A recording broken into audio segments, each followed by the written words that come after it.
എല്ലാവർക്കും വിദ്യാസ് കിച്ചണിലേക്ക് സ്വാഗതം. എല്ലാവരും സന്തോഷമായിട്ട് സുഖമായിട്ട് ഇരിക്കണമെന്ന് വിചാരിക്കുന്നു. അപ്പോൾ ഇന്ന് നേന്ത്രപ്പഴം വെച്ചിട്ടുള്ള നല്ലൊരു റെസിപ്പിയാണ്. അപ്പോൾ അതിന് വേണ്ടിയിട്ട് ഞാനിവിടെ ഒരു നേന്ത്രപ്പഴമാണ് കേട്ടോ എടുത്തിട്ടുള്ളത്. അത്യാവശ്യം വലുപ്പത്തിലുള്ള ഒരേ ഒരു നേന്ത്രപ്പഴം. അപ്പോൾ ഇതിന് നമുക്ക് തോലൊക്കെ കളഞ്ഞ ശേഷം നമുക്ക് നൈസായിട്ടൊന്ന് കട്ട് ചെയ്ത് നീളത്തിൽ തന്നെ നമ്മൾ പഴംപൊരിക്കൊക്കെ കട്ട് ചെയ്യില്ലേ, അതുപോലെ തന്നെ നമ്മൾ നീളത്തിൽ ഒന്ന് കട്ട് ചെയ്തിട്ട് നമ്മൾ മാറ്റി വയ്ക്കണം.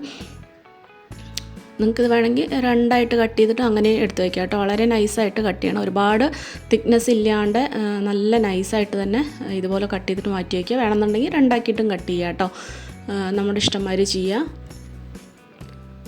അപ്പോൾ ഞാനിവിടെ എല്ലാം നൈസായിട്ട് കട്ട് ചെയ്തിട്ട് മാറ്റി വെച്ചിട്ടുണ്ട്. ഇനി ഒരു പാന് വെക്കുക. പാനിൽ നമ്മൾ കുറച്ച് നെയ്യ് ഒഴിച്ചു കൊടുക്കുക. ഒരു 2-3 ടീസ്പൂൺ നെയ്യ് നമുക്ക് വേണ്ടതിനനുസരിച്ച് നമ്മൾ ഒഴിച്ചു കൊടുക്കുക. നെയ്യ് തന്നെ ഒഴിച്ചു കൊടുക്കണം കേട്ടോ, അതിനാണ് ഒരു ടേസ്റ്റ് ഉണ്ടാവുക. അപ്പോൾ നെയ്യ് എന്നിട്ട് എല്ലാം അവിടേക്ക് ഒന്ന് ആവുന്ന മാതിരി പാനിൽ നന്നായിട്ടൊന്ന് സ്പ്രെഡ് ചെയ്ത് കൊടുക്കുക. അതിനുശേഷം നമ്മൾ ഈ കട്ട് ചെയ്ത് വെച്ചിട്ടുള്ള നേന്ത്രപ്പഴം ഓരോ പീസായിട്ട് ഇതുപോലെ വെച്ച് കൊടുത്തിട്ട് നമ്മൾ രണ്ട് സൈഡും നല്ലപോലെ ഒന്ന് മൊരിയിച്ചെടുക്കുക. ഒരു സൈഡ് ആയി കഴിയുമ്പോൾ ഒന്ന് തിരിച്ചിട്ട് കൊടുത്തിട്ട് മറ്റേ സൈഡും കൂടി മൊരിയിച്ചെടുക്കുക. അങ്ങനെ നല്ലോണം മൊരിയിച്ച് കഴിഞ്ഞാൽ നല്ലൊരു ടേസ്റ്റാണ് കേട്ടോ. കരിഞ്ഞു പോവാതെ രണ്ട് സൈഡും നന്നായിട്ട് തന്നെ മൊരിയിച്ചെടുക്കുക. അപ്പോൾ രണ്ട് സൈഡും ആയിട്ടുണ്ട്. ഞാനിവിടെ അതെടുത്തിട്ട് മാറ്റി വയ്ക്കുന്നുണ്ട്. ഇനി ആ സെയിം പാനിലോട്ട് ഒരു ചെറിയ സ്പൂണും കൂടി ഞാൻ നെയ്യ് ഒഴിച്ച് കൊടുത്തിട്ടുണ്ട്. ഇതിലേക്ക് 5-6 മുന്തിരിയും കൂടി ഇട്ട് കൊടുത്തിട്ട് ഒന്ന് വറുത്തെടുക്കുക. അതൊന്ന് ജസ്റ്റ് ഒന്ന് ഇളക്കിയ ശേഷം നമുക്ക് ഇഷ്ടമുള്ള നട്ട്സ് ചേർത്ത് കൊടുക്കുക. അപ്പം ഞാനിവിടെ ചേർത്ത് കൊടുക്കുന്നത് ബദാമും കാഷ്യൂസാണ് കേട്ടോ. കുറച്ച് നമ്മളൊരു 5-6 എണ്ണം വീതം എടുത്തിട്ട് ചെറുതായിട്ട് ഇതുപോലെ കട്ട് ചെയ്ത ശേഷം നമുക്കിതിലേക്ക് ചേർത്ത് കൊടുത്തിട്ട് അതൊന്ന് കളറൊന്ന് ചേഞ്ച് ആവുന്നവരെ ഒന്ന് വറുത്തെടുക്കുക. ചെറുതായിട്ടൊന്ന് കളറ് ചേഞ്ച് ആകുമ്പോൾ നമുക്കിതിലേക്ക് ഒരു 4 ടേബിൾ സ്പൂണോളം തേങ്ങ ചിരകിയത് ചേർത്ത് കൊടുക്കുക കേട്ടോ. അപ്പോൾ നിങ്ങളുടെ കയ്യിൽ ഏലക്ക ഉണ്ടെന്നുണ്ടെങ്കിൽ ഒരു 1/4 ടീസ്പൂണ് ഏലക്കപ്പൊടിയും കൂടി ഇതിലേക്ക് ചേർത്ത് കൊടുക്കുക. അപ്പോൾ എൻ്റെ അടുത്ത് പൊടിയായിട്ട് ഇല്ല, അതുകൊണ്ട് ഞാൻ ചേർത്ത് കൊടുത്തിട്ടില്ല. അപ്പോൾ ഉണ്ടെന്നുണ്ടെങ്കിൽ ചേർത്ത് കൊടുത്താൽ ഒന്നും കൂടെ നല്ലൊരു ഫ്ലേവർ കിട്ടും, നല്ലൊരു മണവും ടേസ്റ്റൊക്കെ ആയിരിക്കും കേട്ടോ. അപ്പോൾ ഉണ്ടെങ്കിൽ തീർച്ചയായിട്ടും ചേർത്ത് കൊടുക്കുക. 1/4 ടീസ്പൂൺ പൊടി ഇട്ടോ, ഏലക്കയുടെ പൊടിയാണ് ചേർത്ത് കൊടുക്കേണ്ടത്.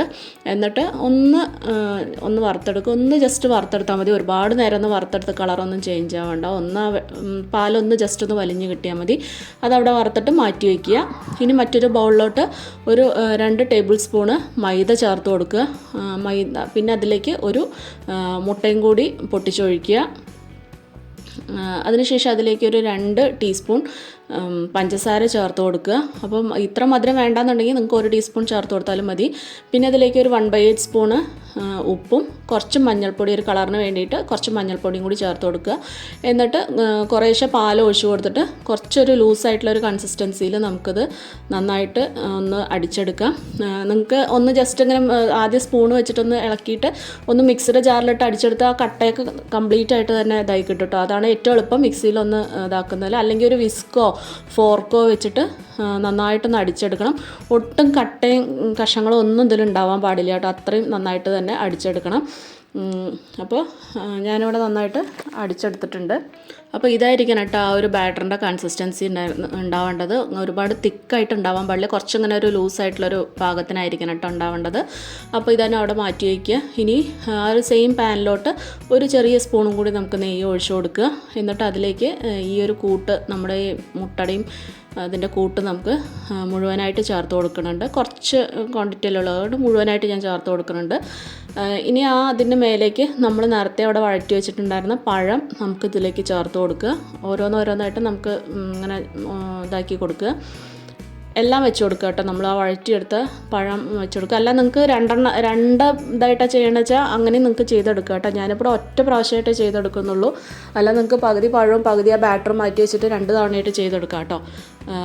ഇനി അതിൻ്റെ മുകളിലേക്ക് നമ്മൾ നമ്മുടെ തേങ്ങയുടെ കൂട്ട് ഇതുപോലെ അങ്ങനെ ഒന്ന് നന്നായിട്ടൊന്ന് സ്പ്രെഡ് ചെയ്ത് കൊടുക്കുക. എല്ലായിടത്തും ഒന്ന് ആവണ വരെ നന്നായിട്ടൊന്ന് സ്പ്രെഡ് ചെയ്ത് കൊടുക്കുക. അതിനുശേഷം ഒരു 5 മിനിറ്റ് ഒരു ലോ ഫ്ലെയിമിൽ വെച്ചിട്ട് നമുക്ക് മൂടി വയ്ക്കുക. ആ ഒരു മുട്ടയുടെ ആ മേലെ ഭാഗമൊക്കെ ഒന്ന് ആവുന്ന വരെ ഒന്ന് മൂടി വെച്ചിട്ട് നന്നായിട്ടൊന്ന് വേവിച്ചെടുക്കുക. 5-6 മിനിറ്റ് ആകുമ്പോഴേക്കും തന്നെ നന്നായിട്ട് വെന്ത് കിട്ടും. അപ്പോൾ നിങ്ങൾക്ക് ഇത് അങ്ങനെ തന്നെ ഒരു പ്ലേറ്റിലോട്ട് മാറ്റിയിട്ട് നമ്മൾ പിസയൊക്കെ കട്ട് ചെയ്യില്ലേ, ആ ഒരു രീതിയിൽ കട്ട് ചെയ്തിട്ട് നമുക്ക് കഴിക്കാം. അല്ലാന്നുണ്ടെങ്കിൽ നമുക്ക് ഒന്ന് റോൾ ചെയ്തെടുക്കുക. ഇതുപോലെ ഇങ്ങനെ ഒന്ന് ചൂടോടുകൂടി തന്നെ നന്നായിട്ടൊന്ന് റോൾ ചെയ്തെടുക്കണം. അല്ലെങ്കിൽ ചിലപ്പോൾ റോൾ ചെയ്യാൻ പറ്റില്ല. അപ്പോൾ നന്നായിട്ടൊന്ന് റോൾ ചെയ്തെടുത്ത ശേഷം കട്ട് ചെയ്തിട്ട് അങ്ങനെ വേണമെങ്കിലും കഴിക്കാം കേട്ടോ. നമുക്ക് ഏത് രീതിയിലാണോ ഇഷ്ടച്ചാൽ ആ രീതിയിൽ നമുക്ക് കട്ട് ചെയ്തിട്ടത് കഴിക്കാം. ഇത് കുട്ടികൾക്ക് സ്കൂൾ വിട്ട് വരുമ്പോഴൊക്കെ കൊടുക്കാൻ പറ്റുന്ന നല്ലൊരു ഈസി ആയിട്ടുള്ളൊരു പലഹാരമാണ് കേട്ടോ. വളരെ പെട്ടെന്ന് തന്നെ നമുക്ക് ഉണ്ടാക്കിയെടുക്കാൻ പറ്റും. ഇപ്പം നല്ലോണം പഴുത്ത നേന്ത്രപ്പഴമൊക്കെ ആണെന്നുണ്ടെങ്കിലും നമുക്ക് ഉണ്ടാക്കിയെടുക്കാൻ പറ്റും. നല്ല പഴുത്ത നേന്ത്രപ്പഴമൊക്കെ ആകുമ്പോൾ നമ്മൾ കളയല്ലേ ചെയ്യാറ്. അപ്പോൾ അങ്ങനെ കളയൊന്നും വേണ്ട കേട്ടോ. അതുപോലെയൊക്കെ ഉണ്ടാക്കിയെടുക്കുമ്പോൾ നല്ലൊരു ടേസ്റ്റാണ്. പ്രത്യേകിച്ച് മധുരമൊക്കെ ഇഷ്ടപ്പെടുന്നവർക്കൊക്കെ തീർച്ചയായിട്ടും ഇഷ്ടപ്പെടും. തീർച്ചയായിട്ടും എല്ലാവരും ഉണ്ടാക്കി നോക്കൂ. ഉള്ളിലൊക്കെ ആ ഒരു തേങ്ങയുടെ കൂട്ടൊക്കെ വരുമ്പോൾ നല്ലൊരു ടേസ്റ്റാണ്. തീർച്ചയായിട്ടും നിങ്ങളെ ഒന്ന് ട്രൈ ചെയ്ത് നോക്കൂ. ഇഷ്ടപ്പെടുകയാണെങ്കിൽ ഫ്രണ്ട്സിനും ഫാമിലിക്കൊക്കെ ആയിട്ട് ഒന്ന് ഷെയർ ചെയ്ത് കൊടുക്കാനും സബ്സ്ക്രൈബ് ചെയ്തൊന്ന് സപ്പോർട്ട് ചെയ്യാനും മറക്കരുത്. അപ്പോൾ വീണ്ടും നമുക്ക് നല്ല നല്ല റെസിപ്പീസായിട്ട് നമുക്ക് വീണ്ടും കാണാം. Take care. ബൈ.